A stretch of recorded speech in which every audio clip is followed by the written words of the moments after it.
नमस्कार। हम पिछले व्याख्यान में बात कर रहे थे आधुनिक कालीन विकास की यात्रा का जिक्र किया था, जिसमें भारतेंदु युग और द्विवेदी युग की बात की थी। आइए अब हम बात करते हैं छायावादी युग की।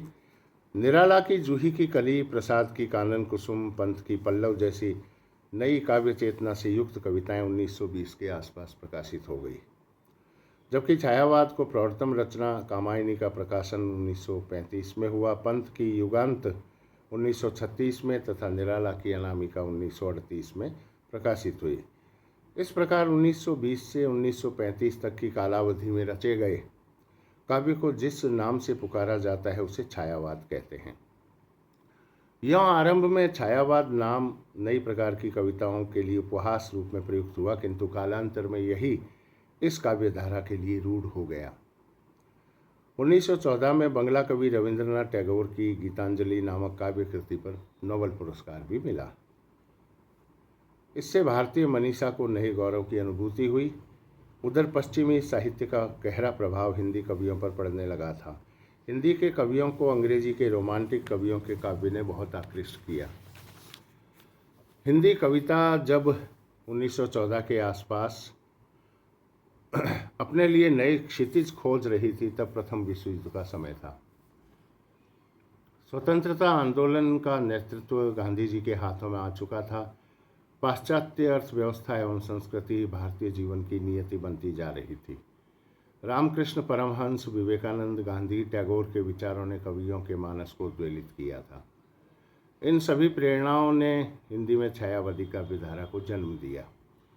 कुछ विद्वान यह भी मानते हैं कि छायावादी काव्य के बीज बोधा, गणानंद तथा भारतेंदु के स्वच्छंदवादी काव्य में भी मिल जाते हैं, तथा द्विवेदी कालीन इतिवृत्तात्मकता, उपदेशात्मकता, नीरसता तथा स्थूलता की प्रतिक्रिया में छायावादी काव्य का उन्मेष हुआ।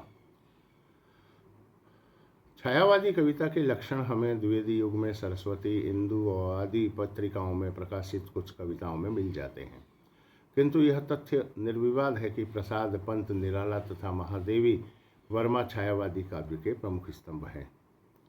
छायावादी काव्य में अमूर्त और अशरीरी सौंदर्य चित्रण की प्रवृत्ति सबसे प्रमुख है। छायावादी काव्य सौंदर्य की आनंद पूर्ण अनुभूति से संपन्न है। छायावादी कविता में प्रकृति के अनिर्वचनीय तथा मानव के आंतरिक सौंदर्य की ललक है। इन कवियों ने प्रकृति के नाना रूपों में अंतरात्मा तथा अव्यक्त सत्ता के अद्भुत सौंदर्य को देखा। इन्होंने प्रकृति को सजीव सत्ता तथा चेतना संपन्न उपादान माना। छायावादी काव्य में कवि प्रकृति के सजीव सत्ता तथा चेतन संपन्न उपादान के रूप में काम करता दिखाई दिया। छायावादी काव्य में कवि प्रकृति के सौंदर्य को कौतूहल भाव से देखता है,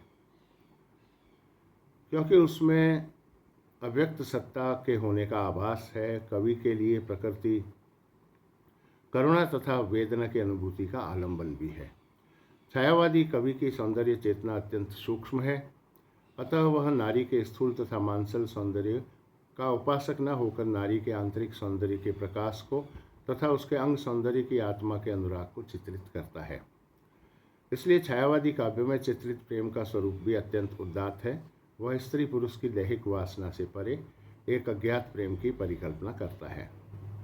छायावादी काव्य में वर्णित प्रकृति प्रेम, नारी प्रेम, मानव प्रेम, शिशु प्रेम तथा अज्ञात प्रिय के प्रति प्रेम व्यक्त एवं उदात्त है।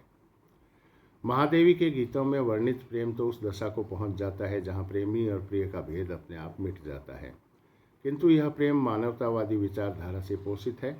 छायावादी कवि जाति, वर्ण, देश, स्थान आदि के भेद से ऊपर उठकर मानव प्रेम में विश्वास करता है तथा विश्व मानव की कल्पना करते हुए सभी मानव समुदाय को एक प्रेम सूत्र में बांधने का सपना देखता है। वह मानव जीवन से सारी विषमताओं को मिटाकर दुखी मानवता को सुखी देखना चाहता है। वह विश्व मानवता में ही स्वर्ग के दर्शन करता है। कहा जा सकता है कि प्रसाद की कामायनी छायावादी काव्य की ही नहीं, समूचे भारतीय साहित्य की एक अनुपम कृति है। अगले व्याख्यान में हम बात करेंगे प्रगतिवादी काव्य की। तब तक बहुत बहुत शुभकामनाएं। स्वस्थ रहें, सजग रहें, सतर्क रहें। जय हिंद।